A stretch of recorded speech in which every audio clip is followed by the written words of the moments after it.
So hello guys, welcome back to my channel. So इस video में हम बात करने वाले हैं कि आप रिक्रूटमेंट कैसे करते हो, कौन कौन सी स्ट्रेटेजीज यूज करते हो एंड रिक्रूटमेंट के लिए कौन कौन से पोर्टल्स यूज करते हो एंड कौन कौन से पोर्टल पेड रहते हैं, कौन से फ्री रहते हैं और किस पोर्टल से इजीली आप कैंडिडेट्स फाइंड आउट कर सकते हैं एंड कौन कौन सी प्रोफाइल के लिए कौन कौन सा पोर्टल बेस्ट रहता है, राइट। इससे पहले वाली वीडियो में मैंने आपको बताया था कि एज अ फ्रेशर आप एचआर रिक्रूटर की जॉब कैसे ले सकते हो। आई होप कि काफी बच्चे ऐसे होंगे जो ऑलरेडी अपनी रिक्रूटमेंट की जॉब ले चुके होंगे। First of all, I just want to congratulate those peoples who got their first job as an HR recruiter. So I hope कि आप सबकी जॉब अच्छी चल रही होगी। तो मैं आपके लिए एक हेल्पफुल वीडियो बनाने वाली हूँ जिसमें आपको और इजी हो जाएगा कि आप कैसे रिक्रूटमेंट कर सकते हो, कौन कौन सी स्ट्रैटेजीज यूज करोगे। तो चलो स्टार्ट करते हैं। सबसे पहले बात कर लेते हैं कि क्या क्या स्टेप्स रहते हैं और क्या क्या काम रहता है। तो सबसे पहले जो काम होता है वो होता है कैंडिडेट सर्च करना, रिज्यूमे शॉर्टलिस्ट करना, इंटरव्यू कंडक्ट करना और फाइनल जो फाइनल हो जाता है कैंडिडेट उसको हायर करना, राइट। तो जो रिक्रूटमेंट प्रोसेस रहता है उसकी बात कर लेते हैं। रिक्रूटमेंट जो प्रोसेस रहता है उसमें सबसे पहले आती है जॉब रिक्वायरमेंट।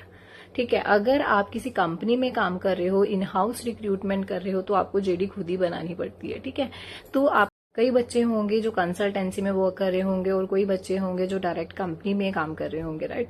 अगर तो आप कंपनी में काम कर रहे हो तो आपका फर्स्ट स्टेप रहेगा कि आप अपनी जेडी बनाओ। जेडी आप कैसे बनाओगे? अगर आपके रिक्रूटमेंट डिपार्टमेंट का कोई सीनियर मैनेजर है या सीनियर एचआर है तो आप उससे कोऑर्डिनेट करोगे कि मैम इसकी रिक्वायरमेंट है तो इसकी जेडी आप मेरे को एक बार मतलब बता दो कि कौन सा जॉब रोल है एंड कितना एक्सपीरियंस रिक्वायर्ड है, क्या स्किल्स चाहिए हमको और सैलरी रेंज क्या है, राइट।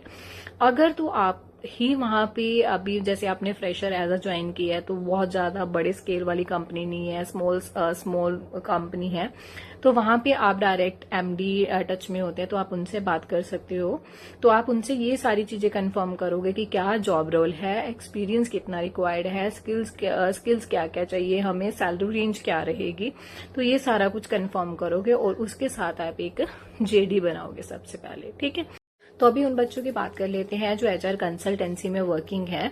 तो वहां पे कंसल्टेंसीज में क्या रहता है कि मतलब मल्टीपल लोकेशंस रहती हैं, डिफरेंट प्रोफाइल्स रहती हैं, जैसे आईटी, नॉन आईटी, अलग अलग तरह की प्रोफाइल रहती है। ठीक है, तो कंसल्टेंसी में वैसे आपको जेडी बनाने की कोई जरूरत नहीं होती है। जिस कंपनी में रिक्वायरमेंट होती है वो अपने आप ही अपनी जेडी एक पर्टिकुलर जेडी बना के देती है। या उनको क्या स्किल्स चाहिए, किस लोकेशन के लिए चाहिए, क्या सैलरी रेंज है, क्या उनको मतलब कितना एक्सपीरियंस रिक्वायर्ड है, वो सब कुछ मेंशन। जब हमारे पास जेडी रेडी हो जाती है, जेडी हमारे पास आ जाती है, उसके बाद हम क्या करते हैं, जेडी को अंडरस्टैंड करते हैं, हमारी क्या रिक्वायरमेंट है, हमारी रिक्वायरमेंट के अकॉर्डिंगली ही हम फिर उसके बाद सोर्सिंग करते हैं।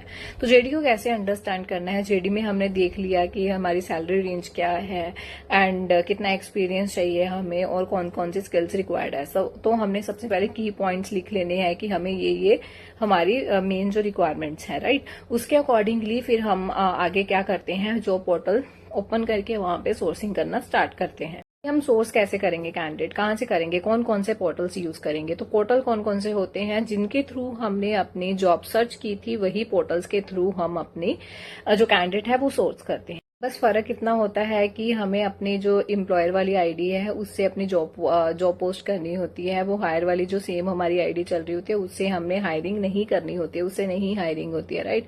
तो अगर आप जैसे आप कंपनी में वर्किंग हो, कंसल्टेंसी में वर्किंग हो, तो उनके ऑलरेडी पोर्टल्स होते हैं, उनके ऑलरेडी आईडी बनी होती है, तो आप वो शुरू करते हैं मतलब यूज करना शुरू कर देते हो, राइट। तो लिंक्डइन आप अपना पर्सनल भी यूज कर सकते हो एंड जो दूसरे पोर्टल रहते हैं मेनली जो कंपनीज हैं वो नौकरी पोर्टल यूज करती हैं, शाइन पोर्टल यूज करती हैं, इंडीड फ्री भी यूज कर लेती है। तो ये वह सारे जो पोर्टल्स होते हैं ये यूज करते हैं। ठीक है, तो लिंक्डइन पे आप जैसे आपकी कोई रिक्वायरमेंट है उसके अकॉर्डिंगली आप सर्च लगाना शुरू करते हो, वही जो मैंने आपको लास्ट ऐसे ही आपको इन्वर्टेड कॉमर्स में अपनी जो रिक्वायरमेंट है वो डालनी है। जैसे कि मान लो आपके पास बीडी की रिक्वायरमेंट चल रही है, राइट। तो आप क्या करोगे, इन्वर्टेड कॉमा में बीडीई करोगे, उसके बाद आपके पास काफी प्रोफाइल्स आ जाएंगी एंड लोकेशन जरूर सिलेक्ट कर लेनी है। लोकेशन के अकॉर्डिंग लोकेशन आप सिलेक्ट करोगे, मान लो आपके पास बीडी की रिक्वायरमेंट है, लोकेशन आपके पास चंडीगढ़ है, चंडीगढ़ सिलेक्ट करोगे। उसके बाद आपको कनेक्शन एड ऑन करने के लिए ऑप्शन आ जाएगी, वहां पे काफी सारी प्रोफाइल्स आ जाएंगी। तो आप वहां पे कनेक्शन एड ऑन करना शुरू करोगे, कनेक्शन एड करोगे, फ्री पोस्ट कर सकते हो आप। जैसे नॉर्मल आप अपनी लिंक्डइन पे पोस्ट कर सकते हो वैसे भी कर सकते हो। वहां पे स्पेशल जॉब्स वाली पोस्ट भी होती है, फ्री जॉब मिलती है कुछ उसमें, तो आप वो भी कर सकते हो, ठीक है। और सेकंड रहता है आपका इंडीड पे भी फ्री आपको मिल जाता है, मतलब उसमें शायद कुछ लिमिट होती है, तो वो लिमिट आप यूज कर सकते हो मंथली वाइज, तो आपको फ्री यूज कर सकते हो अगर आपका रजिस्टर है। लिंक्डइन इंडीड पे थोड़ा मुश्किल रहता है अकाउंट क्रिएट करना। अगर ऑलरेडी कंपनी के एंड से क्रिएटेड है, मतलब आपसे पहले जो एचआर थी उन्होंने किया हुआ है, तो उससे आपको बहुत ही इजी हो जाएगा, आप इजीली कैंडिडेट फाइंड आउट कर सकते हो फ्री इंडीड से, राइट। तो उसके बाद आ जाता है नौकरी पोर्टल। नौकरी पोर्टल पेड ही रहता है, वहां पे फ्री पोस्टिंग एंड ऑल कुछ नहीं मिलता है। वहां पे आप पोस्ट भी डाल सकते हो अगर आपके पैकेज है जो मतलब नौकरी का पैकेज दिया हुआ है, उसमें हमें क्या मिलता है, मतलब पोस्टिंग आ जाती है, उसमें पोस्ट कर सकते हो आप। पोस्ट ज्यादा बेनिफिशियल रहता है जब आप पोस्ट करते हो, कैंडिडेट खुद अप्लाई करते हैं, वो कैंडिडेट अप्लाई करते हैं जो सीरियसली मतलब जॉब फाइंड आउट कर रहे हैं, राइट। तो वैसे कैंडिडेट हम जो पोस्टिंग से अच्छे कैंडिडेट्स मिल सकते हैं, ठीक है। नौकरी पोर्टल से हम खुद भी सर्च कर सकते हैं, वो भी मैं आपको बताऊंगी कि आप कैसे सर्च कर सकते हो। और नौकरी पोर्टल पे भी या फिर कोई और, जैसे मैंने आपको इन्वर्टेड कॉमा बताया, ये बुलियन सर्च में ही काउंट होता है, राइट। तो नौकरी पे भी बुलियन सर्च रहता है, जैसे इन्वर्टेड कॉमास रहते हैं, यहाँ पे ब्रैकेट्स आ जाते हैं, एंड और नोट, ये सारी चीजें रहती हैं जो वो नौकरी पोर्टल पे रहती हैं, जिससे आप इजीली कैंडिडेट और एक्यूरेट, बिल्कुल एग्जैक्ट जो प्रोफाइल आपको चाहिए वो आ जाती है बुलियन सर्च से। बुलियन सर्च उसे ही कहते हैं, अगर आप एग्जैक्ट प्रोफाइल चाहते हो उससे एग्जैक्ट प्रोफाइल्स आ जाती है बुलियन सर्च जब हम करते हैं, राइट। तो मान लो अभी हमने अपनी सर्च लगा ली, जो भी पोर्टल पे आप सर्च आउट कर रहे हो, राइट। आपको कैंडिडेट मिल गए, कुछ आपने रिज्यूमे शॉर्टलिस्ट कर लिए, जैसे ये मतलब एज पर जेडी ये कैंडिडेट बेस्ट फिट है, 4 से 5 आप ऐसे सीवी निकाल के रखोगे जो आपको बेस्ट फिट लग रहे हैं, राइट। उसके बाद आप टेलीफोनिक इंटरव्यू लोगे।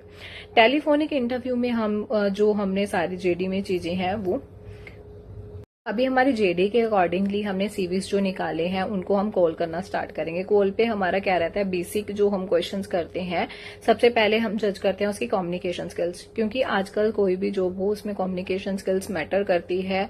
कोई भी जॉब है, डजेंट मैटर कि वो सीनियर लेवल है या फ्रेशर की है, जो भी है किसी भी प्रोफाइल के लिए, तो उसमें कम्युनिकेशन मतलब मैटर करती ही करती है। तो सबसे पहले जब हम कॉल करते हैं उसमें हम कम्युनिकेशन स्किल्स चेक करते हैं। अगर कम्युनिकेशन स्किल्स अच्छी हैं तो हम नेक्स्ट स्टेप पे जाते हैं, राइट। तो जैसे हम उनका चेक करते हैं कि कितना एक्सपीरियंस है, ठीक है। अगर उतना एक्सपीरियंस है जितना हम देख रहे हैं तो वेल एंड गुड है, ठीक है। उसके बाद हम चेक करते हैं उनकी सैलरी क्या है, अभी करंट सैलरी क्या है, एक्सपेक्टेड सैलरी क्या है। उसके बाद उनकी स्किल्स चेक करते हैं जेडी के अकॉर्डिंगली जो हमें बताई गई है, ठीक है। तो स्किल्स चेक करेंगे कि ये स्किल है, ये है, ये है, सारा कुछ अगर चेकआउट हो जाता है, ठीक है, उसके बाद हम नेक्स्ट स्टेप पे जाएंगे, उनसे कंफर्म करेंगे कि आपका नोटिस पीरियड क्या है, ठीक है। पहले मैं आपको बेसिक क्वेश्चंस बता देती हूँ जो आप जब आप कॉल करते हो तो आप सभी कैंडिडेट से पूछ सकते हो। बेसिक क्वेश्चंस रहेंगे मतलब उसमें। तो आप सबसे पहले क्या कंफर्म करते हो कि are you looking for a job change. अगर वो बोलता है कि येस, देन आप आगे कंटिन्यू करोगे। आप पूछ सकते हो why do you want to change your job, ठीक है। रीजन देखोगे आप रेलिवेंट है या नहीं है, क्या नहीं है, ठीक है। उसके बाद आप कंफर्म करोगे what is your current company and role. उसमें आपका क्या आ जाएगा, कंपनी के बारे में वो बताएगा आपको और रोल बताएगा उसका क्या है, ठीक है। इसमें आपको क्या बेनिफिट रहेगा कि जो आप रोल बताएगा उसमें आप चेक कर सकते हो कि जो अभी आपके पास रिक्वायरमेंट है वो उससे मैच कर रही है या नहीं है। इस क्वेश्चन पूछने का ये मतलब होता है, ठीक है। उसके बाद हम कंफर्म करेंगे what is your current salary, salary confirm करेंगे। एंड उसके बाद पूछेंगे what is your expected salary, ठीक है।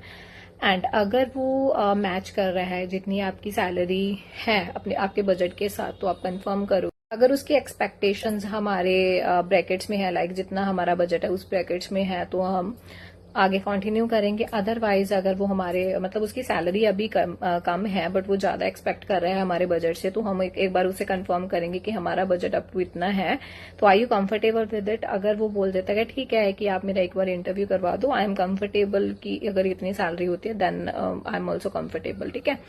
तो उसके बाद हम आगे कंटिन्यू करेंगे, उससे पूछेंगे कि what is your notice period. Notice period में वो बताता है कि आपका कितना है, कि किसी का 30 डेज होता है, किसी का 60 डेज होता है, किसी का 90 डेज होता है, तो आप कंफर्म करोगे, ठीक है। अगर इमीडिएट ज्वाइनर है, 30 डे है और आप कंफर्टेबल हो कि अगर आप वो इतने दिन में ज्वाइन कर लेता है तो आप आगे कंटिन्यू करोगे।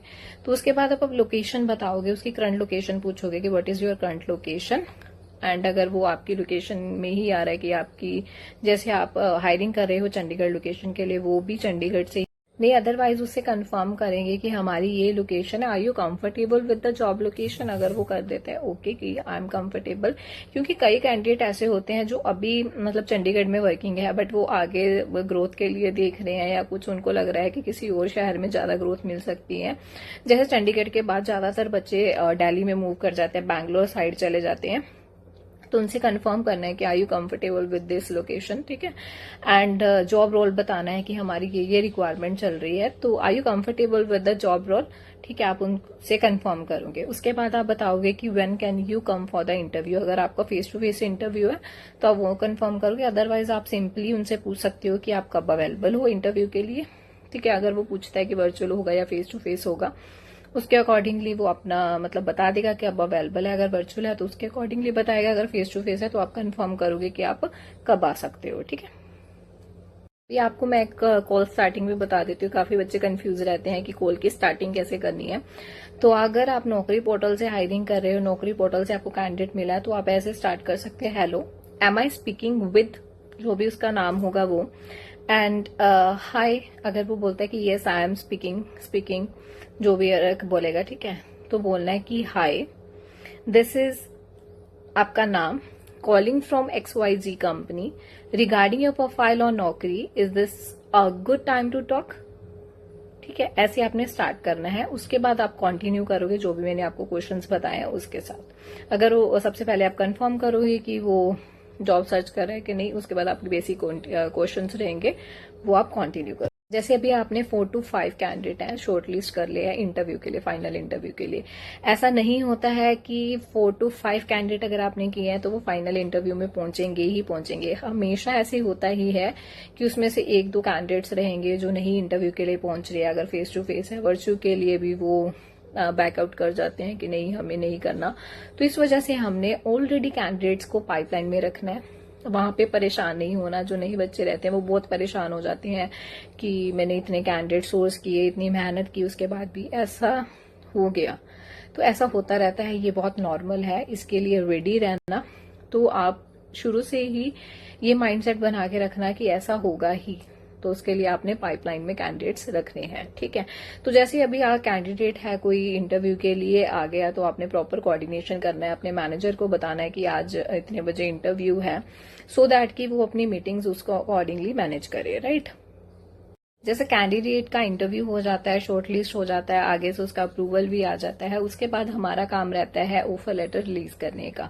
ऑफर लेटर अगर आप किसी न्यू स्टार्टअप में हो, स्टार्टअप कंपनी में हो, तो आपको खुद ही बनाना पड़ेगा। ऑफर लेटर कंपनी के लेटर हेड में रहता है, ठीक है। तो उसमें आपने क्या क्या चीजें मेंशन करनी होती है, नेम उसका रहता है, सैलरी रहती है, ज्वाइनिंग डेट रहती है, डेजिग्नेशन आती है, ये सारी चीजें उसमें मेंशन रहती है, ठीक है। और कई कंपनी की कुछ पॉलिसीज भी उसमें मेंशन करके सेंड करती है, ठीक है। जब ज्वाइनिंग टाइम रहती है उस टाइम पे कंपनी के पॉलिसीज पे साइन वगैरह लेने होते हैं। अभी ज्वाइनिंग वाले दिन कैंडिडेट से हम क्या करते हैं, उनके सारे डॉक्यूमेंट्स कलेक्ट करते हैं एंड उनको ज्वाइनिंग लेटर रिलीज करते हैं, इंडक्शन करते हैं। इंडक्शन में क्या आ जाता है, एम्प्लॉइज जो सारे ऑलरेडी वर्किंग होते हैं कंपनी में, उनके साथ न्यू ज्वाइनिंग की इंट्रो करवाते हैं एंड ये सारा ऑनबोर्डिंग का प्रोसीजर रहता है। ये कंप्लीट होने के बाद रिक्रूटर का काम खत्म हो जाता है, ठीक है। और नेक्स्ट आपको मैं बताती हूँ जो इम्पोर्टेंट स्किल्स रहती हैं रिक्रूटर की, और जो डेली वर्क रहता है रिक्रूटर का, वो क्या रहता है।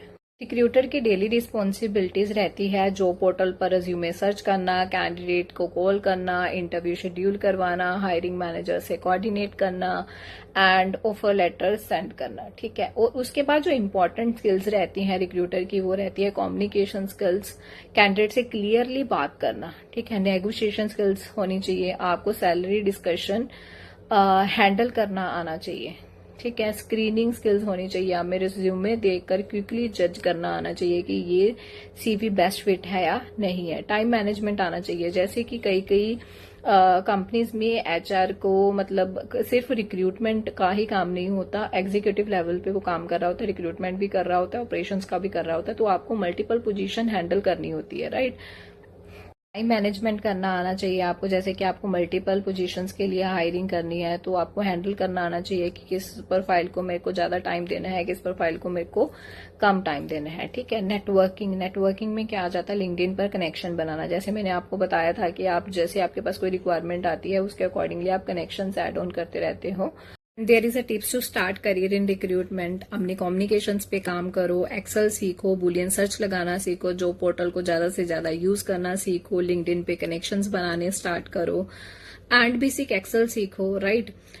आई होप कि ये वीडियो आपके लिए हेल्पफुल रही होगी। अगर ये वीडियो आपके लिए हेल्पफुल रही तो लाइक शेयर सब्सक्राइब जरूर करना एंड अपने फ्रेंड्स के साथ शेयर करना जो भी एचआर रिक्रूटर की प्रोफाइल में एंटर कर चुके हैं या अभी सर्च कर रहे हैं, तो उनके साथ शेयर जरूर करना एंड कमेंट करके बताना कि आपको वीडियो कैसी लगी। एंड आप मेरे को कमेंट भी कर सकते हो कि अगर आपको किसी और टॉपिक पे वीडियो चाहिए देन मैं उस टॉपिक पे जरूर वीडियो बनाऊंगी। तब तक के लिए बाय बाय, मिलते हैं नेक्स्ट